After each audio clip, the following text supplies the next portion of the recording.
Mag-mission po kami ni Brother Rex. Sabi niya sa akin, saan naman yun? Kasi nung one time po sa Baguio, biniro ko po si Brother Mike. Ngayon po, pangalawa naman, at nagpapasalamat po kay Brother Lito Perez. Sapagkat siya po ang nag-invite sa amin dito. At ito po ang aking i-share sa inyo. Talagang sobrang blessed po ako. Mula po kami na nag-lingkod po kay El Shaddai. Pagkamat alam niyo po si Brother Rex ay balo na nang aking pong nakilala, na hindi ko po inaasahan na po siya pala ay mapapangasawa ko. Na ako po ay nag-bless lang sa kanya. Since 1994 po po, nag-bless po kami ng mother ko. Yung pala siya po yung magiging kasama ko sa buhay. Ano? Praise the Lord. Nung time po na yun, sabi ko kay Lord, Lord, magpapapray over po ako kay Brother Rex. Ang sabi ko, magpapapray over po ako para sa family ko, pero iba po ang pini-over niyan. Ang pini-over niya, ako po ay magkaroon ng asawa ng preacher ni El Shaddai. Praise the Lord.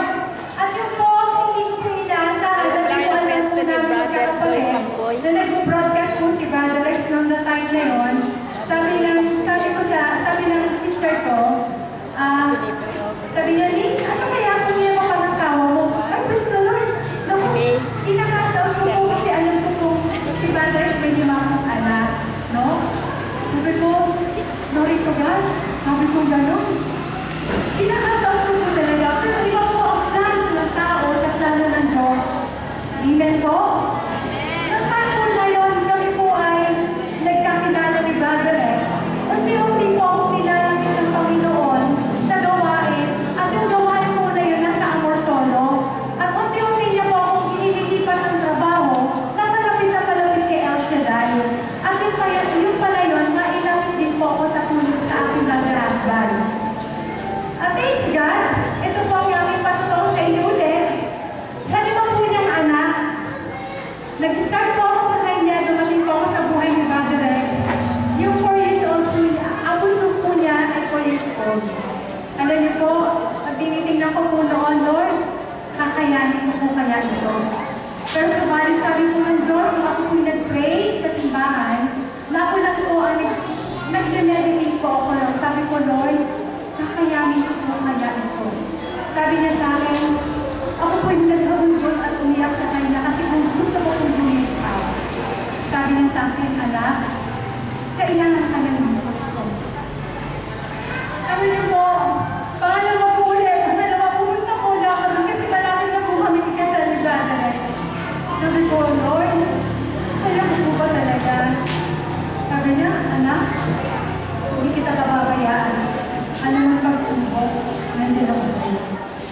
Alam niyo po, thanks God, sabi niya po, maraming pagsubok na buhay.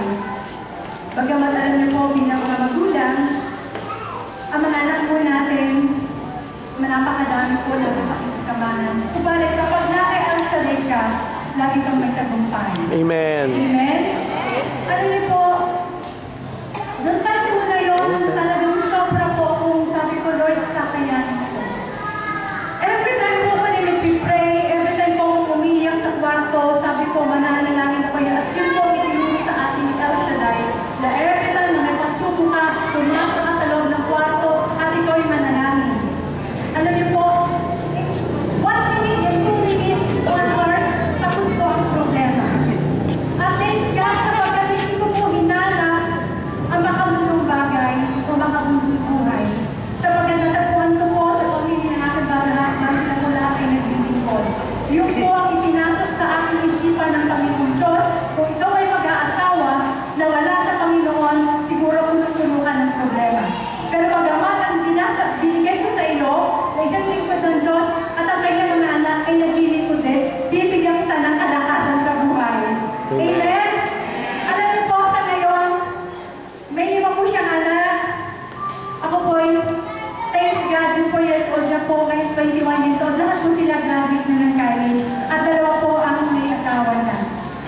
sila ay naglilingkod kay El Shaddai. Ang yung aking tatlo po, plus tatlo, walo na po ang aking anak. Lahat-lahat. Kaya niyo po ba yan? Amen? Yan po lahat po ay lahat po yan ay napagtagumpay ako sa tulong ni El Shaddai, sa paglilingkod kay El Shaddai. Sabi ko nga nun, mula nang tinanggap ko po si Father sa buhay ko, sabi ko, Lord, may mission ako. May mission ka na ipagagawa mo sa akin sapagkat kung wala po ang aking brother husband at wala po siya makakasama, hindi niya po alam kung paano niya palalakihan ang kanyang mga anak. Pero subalit, andyan po pala ang plano ng Diyos sa buhay natin. Kaya alam niyo po, sa relasyon po namin mag-asawa at sa relasyon po namin ng mga anak ko, ang lagi ko pong hinihingi, wisdom. Wala po akong hinihingi sa Diyos na material, kundi Lord, bigyan mo ako ng wisdom sa pagpapalaki ng mga anak na binigay mo sa akin. At hanggang ngayon, lagi ko pong hinihingi sa kanya lawak ng pangunawa, pagmamahal, kababaan ng loob, at wisdom na nagmumula kay Yahweh ang Shaddai. At thanks God, sa tulungan ng Panginoon Diyos, sa tulungan ng Diyos, ang pag-iing kapo. Halaga po, thanks God. Sa pag-iing kapo namin, bago ng aking brother husband, tinuruan niyo po kami maging masino. At tinuruan niya po kami huwag mangutang. Kaya alam niyo po, ang lahat po ng itinuturo ng punong lingkod sa pag-iing kapo. Tunay nga po na totoo po si Yahweh Al Shaddai. Sabi nga ng punong lingkod, hindi lang ang pera ang kailangan niya, hindi po sa kalimit na nag-aalay sa kanya ng pagmamahal. Ang kapo natin ay pagmamahal, ang bago po ang blessing, susunan natin ang tinitingnan ng Diyos. Thanks God, salamat po sa tagumpay sa pagkatulang lagi po kami nagtinig po. Lahat po yan, ino-offer po namin po kay El Shaddai. Talagang po lahat ng mga bata, nakakapag-aaral po. Hindi lang po sa kamas po, lahat po ay pinigay ng Diyos. Puro po kami po po sila. Kaya pinagawa sa pagkabuhay siya sa El Shaddai.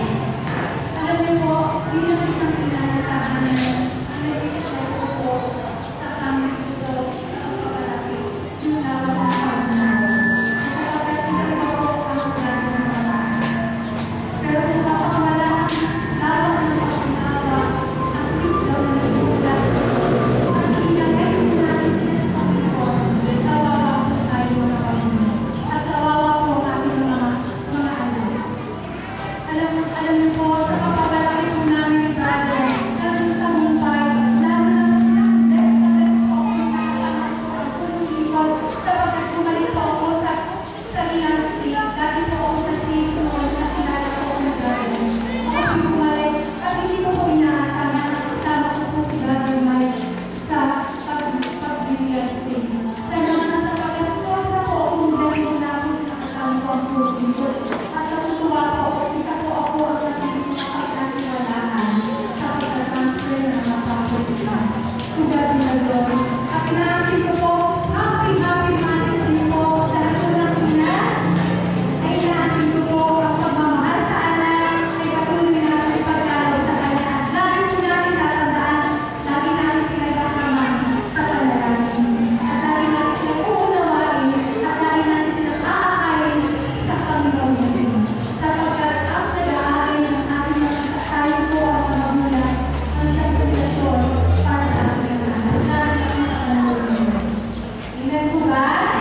Amen po ba? Sarap, lagi naman.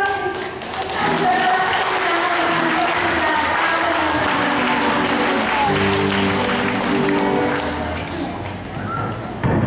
Okay.